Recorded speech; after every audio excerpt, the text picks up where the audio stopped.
Ils ne t'aiment pas, ils te regardent de travers, ils parlent mal de toi dans ton dos. Et pourtant, tu n'as rien fait de mal, tu as simplement été marqué par le ciel. Tu as une lumière que même ta propre famille ne peut pas supporter. Ce rejet n'est pas humain, c'est spirituel. Ce n'est pas toi qu'ils rejettent, c'est l'appel qui est sur ta vie. Et si tu ressens tout cela, ce n'est pas une punition, c'est une confirmation. Tu es l'élu, et c'est pour ça qu'ils ne t'aiment pas. Depuis l'enfance, tu as toujours senti que quelque chose clochait. Tu n'étais jamais vraiment à ta place. Même dans ta propre maison, tu avais l'impression d'être un étranger. Tu faisais tout pour plaire, tu donnais ton cœur, mais en retour, tu recevais des regards froids, des silences blessants, des humiliations voilées. Ce n'était pas de l'amour, c'était de la tolérance. Tu n'étais pas accueilli, tu étais simplement supporté. Mais ce que tu dois comprendre aujourd'hui, c'est que ce rejet n'est pas le fruit du hasard. Il est orchestré, il est voulu, parce que ta lumière dérange, parce que ton âme est différente.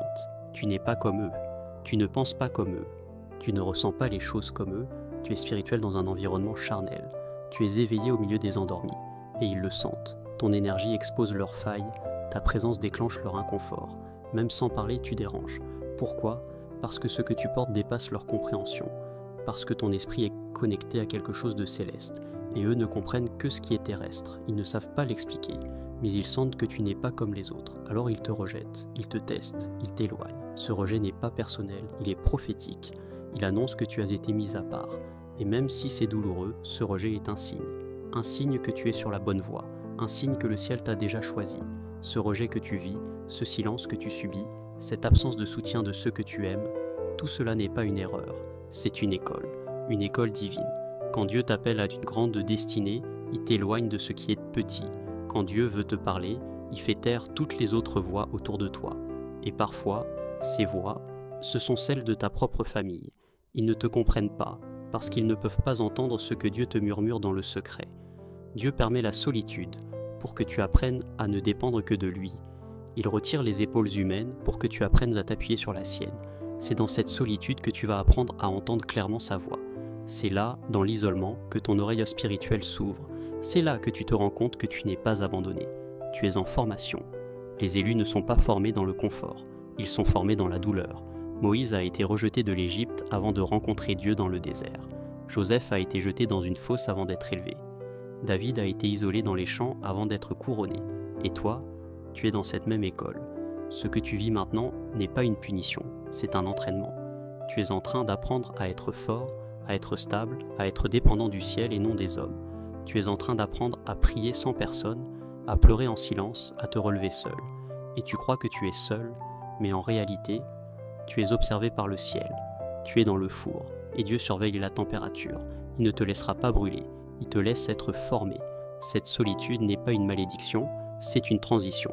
Une transition entre la version brisée de toi et la version que Dieu veut t'élever. Le rejet de ta famille t'a blessé, oui, mais cette blessure sera la preuve que Dieu t'a visité. Tu verras. Le feu qui te brûle aujourd'hui deviendra la lumière qui guidera des milliers de mains. Tu ne comprends pas pourquoi tu vis autant de combats alors que tu veux simplement aimer et être aimé. Tu te demandes pourquoi, dans ta propre maison, tu es la cible. Pourquoi c'est toujours toi qu'on accuse, qu'on néglige, qu'on ignore. Mais regarde bien, ceux qui brillent différemment dérangent ceux qui sont encore dans l'obscurité. Ce n'est pas toi le problème, c'est ce que tu portes. Tu portes une destinée céleste. Tu as été marqué depuis ta naissance. Tu es celui ou celle que Dieu veut utiliser pour briser les schémas anciens, pour changer l'histoire de ta lignée. Tu es la transition entre la souffrance de ta famille et la bénédiction que Dieu veut relâcher. Et ce genre d'appel ne passe pas inaperçu. Tu n'as pas été mis dans cette famille pour t'y fondre. Tu y as été envoyé pour y déclencher une transformation. Mais pour changer un système, il faut d'abord en être séparé. Tu ne peux pas guérir ce qui t'étouffe. Alors Dieu a permis le rejet pour que tu te détaches de ce qui te limiterait. Il t'a caché, il t'a mis de côté, il t'a couvert d'un manteau invisible. Pas pour t'humilier, mais pour te préserver. Car ce que tu portes est sacré. Tu ne peux pas être exposé trop tôt. Tu es comme une graine enfouie dans la terre. Invisible, oui, mais en train de germer, en train de te renforcer. Bientôt, tu vas percer la surface. Et ceux qui t'avaient enterré vont réaliser qu'ils avaient planté une semence divine. Ils ne comprennent pas ton silence, ton recul, ton besoin de solitude. Mais ce qu'ils ignorent, c'est que tu es en train de recevoir les plans du ciel. Tu es en gestation. Et quand ton temps viendra, rien ni personne ne pourra t'arrêter. Le rejet que tu vis aujourd'hui est la preuve que tu n'es pas appelé à rester caché. Tu es appelé à être vu, entendu, reconnu. au moment de Dieu. Et ce moment approche. Quand tu es marqué par le ciel, ta simple présence devient une menace. Ce n'est pas ce que tu dis qui dérange, c'est ce que tu transportes. Tu portes une lumière intérieure qui agite les ténèbres. Et ces ténèbres, elles peuvent se manifester à travers ceux qui t'entourent, même à travers ceux que tu aimes.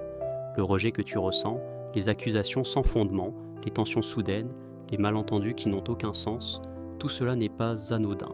Ce sont des réactions spirituelles. Ce sont des manifestations visibles d'un combat invisible. Tu n'es pas juste rejeté, tu es ciblé, car dans le monde spirituel, ton nom circule. Ton obéissance fait trembler les puissances des ténèbres. Chaque prière que tu fais en silence, chaque larme que tu verses dans l'obscurité, chaque fois que tu refuses de haïr ceux qui te rejettent, c'est une bombe dans le monde invisible. Le ciel se réjouit et l'enfer tremble. Alors les attaques viennent, pas pour te briser, mais pour t'arrêter, pour t'épuiser, pour te faire douter de qui tu es. Mais écoute bien ceci, si tu n'étais pas dangereux pour le royaume des ténèbres, tu ne serais pas attaqué ainsi. Ce que tu vis prouve que tu portes quelque chose de céleste. Les esprits qui ont enfermé ta famille depuis des générations savent que tu es différent. Ils savent que tu as le pouvoir de les renverser. Et c'est pour ça que le rejet commence là où tu es né. C'est un système spirituel de sabotage. Mais ce que l'ennemi a oublié, c'est que ce rejet va t'emmener directement dans les bras de Dieu. Ce rejet est en train de t'élever spirituellement. Il affine ton discernement. Il t'apprend à ne plus chercher l'approbation des hommes, mais à écouter uniquement la voix du Très-Haut. Chaque coup que tu reçois est un rappel que tu es sur le bon chemin. Et tant que tu tiens bon, que tu ne fléchis pas, que tu continues à avancer malgré tout, le ciel est avec toi. Tu n'es pas seul dans cette guerre. Tu es entouré, protégé, appuyé. Le rejet n'est que le bruit de la guerre spirituelle qui confirme que tu es une menace, une bombe divine en pleine activation. Tu as mal, et personne ne le voit. Tu souris devant les autres, mais à l'intérieur, tu saignes. Tu as donné, tu as aimé, tu as supporté, mais ce que tu as reçu, c'est le silence, le mépris, l'abandon. Tu t'es demandé 1000 fois, pourquoi moi? Qu'est-ce que j'ai fait? Tu t'es même demandé si tu étais digne d'être aimé, si tu méritais réellement une place dans ce monde. Écoute-moi bien, ce rejet n'a jamais été une preuve de ton manque de valeur. Il a toujours été la preuve que tu étais trop précieux pour rester accessible. Les hommes rejettent ce qu'ils ne comprennent pas. Ils méprisent ce qu'ils ne peuvent pas contrôler. Et ils fuient ce qui leur rappelle ce qu'ils ne sont pas prêts à devenir. Tu n'as pas été rejeté parce que tu es inférieur. Tu as été rejeté parce que tu es au-dessus. Pas dans l'orgueil, mais dans la destinée. Ton âme n'est pas faite pour la médiocrité, mais pour la grandeur. Et parfois, le rejet est le seul langage que le monde utilise pour t'éloigner de ce qui pourrait te diminuer. Alors oui, c'est douloureux. Oui, c'est injuste. Mais tu n'as pas été créé pour être compris par tout le monde. Tu n'as pas été formé pour plaire. Tu as été formé pour impacter. Et pour cela, tu dois d'abord guérir. Tu dois cesser de chercher à être validé par ceux qui n'ont jamais vu ton vrai visage. Tu dois arrêter de courir après l'amour de ceux qui ont choisi de ne pas t'aimer. Car l'amour que tu cherches, tu l'as déjà reçu du ciel. Dieu t'a aimé avant que tu sois formé. Il t'a choisi avant que tu sois rejeté. Il t'a marqué avant que le monde t'abandonne. Et si tu veux avancer, tu dois pardonner. Pas pour eux, mais pour toi. Pardonne-les de ne pas t'avoir vu. Pardonne-les de ne pas t'avoir compris. Pardonne-les de t'avoir blessé sans savoir qu'ils touchaient à un trésor. Car tant que tu gardes la haine, le ciel ne peut pas couler à travers toi. Ta vraie puissance commence le jour où tu décides de ne plus souffrir en silence, mais de te relever avec foi. Tu n'es pas cassé, tu es complet. Tu n'as pas besoin de l'approbation des hommes pour marcher dans ton appel. Tu es aimé, tu es choisi, tu es scellé. Le rejet que tu vis aujourd'hui n'est pas une fin, c'est un passage, une étape, un tunnel sombre avant la lumière. Tu n'es pas en train d'être détruit, tu es en train d'être préparé. Car dans le royaume de Dieu, il n'y a pas de couronne sans croix, pas de gloire sans douleur, pas d'élévation sans rejet. Chaque fois que Dieu veut élever quelqu'un, il le retire d'abord des regards, il le met à part, il le dépouille, il le vide de tout ce qui est humain pour le remplir de ce qui est divin. Regarde l'histoire. Joseph a été trahi par ses frères, vendu comme un esclave, oublié en prison. Mais tout cela était nécessaire. Sans cette trahison, il ne serait jamais arrivé au palais. David, lui, a été oublié par son père. On ne l'a même pas appelé quand le prophète est venu. Mais c'est justement cet homme oublié dans les champs que Dieu a choisi pour régner. Et Jésus lui-même, rejeté par les siens, incompris, accusé, crucifié. C'est par ce rejet que le salut du monde entier est né. Tu fais partie de cette lignée. Le rejet que tu vis est un signal. C'est une sonnette d'alarme dans le monde spirituel. Attention, un élu est en train d'approcher de sa destinée. Les ténèbres paniquent, les ennemis spirituels s'agitent, car ils savent que quand Dieu commence à séparer quelqu'un, c'est qu'il va bientôt le manifester. Tu crois que tu perds des relations, mais en vérité, tu gagnes ton identité. Tu crois que tu tombes, mais en vérité, tu es en train de t'enraciner. Tu ne resteras pas dans cette saison. Elle a une date d'expiration. Dieu ne t'a pas fait traverser tout ça pour t'oublier. Il t'a observé, il t'a testé, il t'a façonné. Et maintenant, il s'apprête à te révéler. Ton nom va sonner là où tu n'as jamais mis les pieds. Ton visage va être reconnu là où tu as été rejeté. Les mêmes qui t'ont méprisé seront les témoins de ton élévation. Pas pour que tu les écrases, mais pour qu'ils sachent que c'est Dieu qui t'a élevé.